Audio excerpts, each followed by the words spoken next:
युवाओं में जो हाइपरटेंशन का बेसिक कारण है वो ये है कि वो मानसिक स्ट्रेस में होते हैं। उन पे परिवार का भी स्ट्रेस होता है, पढ़ाई का भी स्ट्रेस होता है। दूसरा, आजकल के जो युवा हैं वो शराब और सिगरेट की लत के भी फट जाते हैं, जिसके कारण उनका हाइपरटेंशन बढ़ना शुरू हो जाता है। महिलाओं में हाइपरटेंशन जो है वो अलग तरीके से रिप्रेजेंट करता है। महिलाओं जो होती हैं उनमें उनके जो हार्मोनल चेंजेस होते हैं वो प्रोवोक करती हैं हाइपरटेंशन को।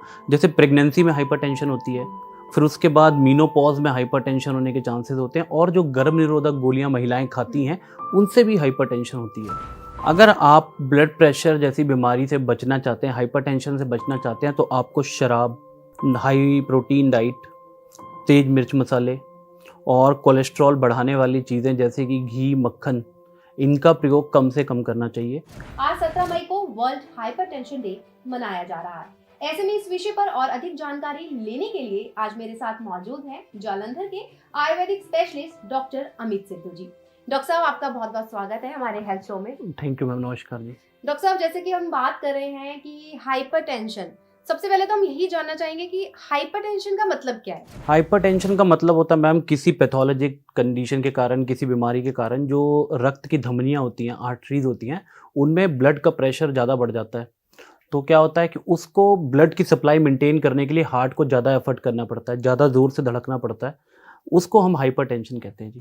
हाइपरटेंशन के कारण अगर हम बात करें तो किस तरीके से पहचाना जा सकता है।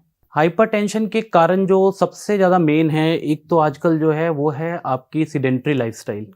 लाइफस्टाइल के कारण क्या होता है कि हमारी नींद पूरी नहीं होती, सिगरेट का व्यसन है लोगों में, शराब का व्यसन है, फिर लोग जो है वो कई तरीके की मानसिक तनाव में रहते हैं, शारीरिक तनाव में रहते हैं, उसके कारण जो है वो भी हाइपरटेंशन होती है। स्कूल चिल्ड्रन की या फिर कॉलेज स्टूडेंट्स की, तो उनमें भी हाइपरटेंशन के केसेस बहुत देखे गए हैं। तो वो कैसे पहचान में आते हैं और क्या वो अलग अलग होते हैं।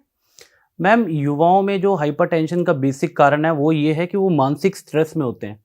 उन पे परिवार का भी स्ट्रेस होता है, पढ़ाई का भी स्ट्रेस होता है। दूसरा, आजकल के जो युवा हैं वो शराब और सिगरेट की लत के भी फट जाते हैं, जिसके कारण उनका हाइपरटेंशन बढ़ना शुरू हो जाता है। हाइपरटेंशन मेल और फीमेल में क्या अलग अलग तरीके से होता है या सेम ही उसमें चलता है। मैम, महिलाओं में हाइपरटेंशन जो है वो अलग तरीके से रिप्रेजेंट करता है। महिलाओं जो होती हैं उनमें उनके जो हार्मोनल चेंजेस होते हैं वो प्रोवोक करती हैं हाइपरटेंशन को। जैसे प्रेगनेंसी में हाइपरटेंशन होती है, फिर उसके बाद मीनोपॉज में हाइपरटेंशन होने के चांसेस होते हैं, और जो गर्भ निरोधक गोलियां महिलाएं खाती हैं उनसे भी हाइपरटेंशन होती है। तो अगर हम इससे रोकने की बात करें या हमें इससे राहत लेनी हो तो उसके लिए हमें क्या करना चाहिए। जैसे कि हाइपरटेंशन में मेनली हमें जो सिम्टम्स मिलते हैं उनमें कई लोगों को चक्कर आने लग पड़ते हैं, कई लोग बेहोश भी हो जाते हैं, कई लोगों का सिर दुखने लग पड़ता है, गर्दन के पीछे अकड़ाहट हो जाती है, और भी कई तरीके के सिम्टम्स होते हैं। जब आपको इसमें से कोई भी सिम्टम महसूस हो तो आप कोशिश कीजिए कि आप अपना ब्लड प्रेशर का नाप कराएं। अगर ब्लड प्रेशर हाई आ रहा है तो उसमें सबसे अच्छा होता है आप ठंडा दूध पी लें, उससे थोड़ा सा रिलीफ आपको इमरजेंसी में मिल जाएगा। उसके बाद जिन लोगों को ऑलरेडी ब्लड प्रेशर की समस्या चल रही है तो उनके लिए आंवला सबसे बेस्ट होता है।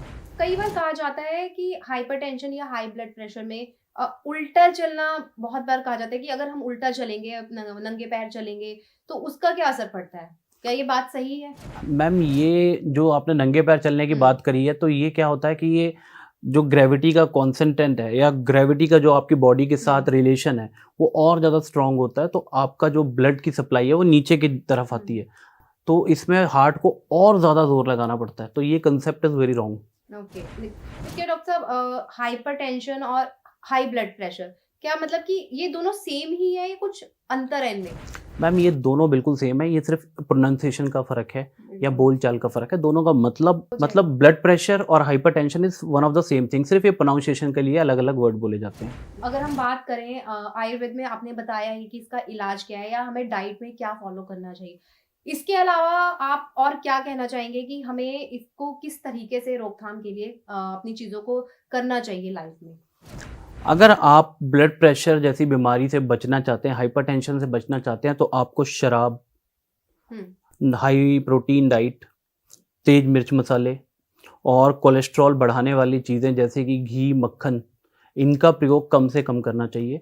आयुर्वेद को अपनाना चाहिए, योगा करनी चाहिए, अपनी डाइट में आंवला, और एक सबसे सिंपल चीज़ मैं आपको बता रहा हूँ कि आपने लहसुन, अदरक और प्याज, इन तीनों का रस मिला के तो आप जूस बना लीजिए। वो जूस अगर आप सुबह खाली पेट पीते हैं तो आपको कभी भी हाइपरटेंशन की प्रॉब्लम नहीं होगी।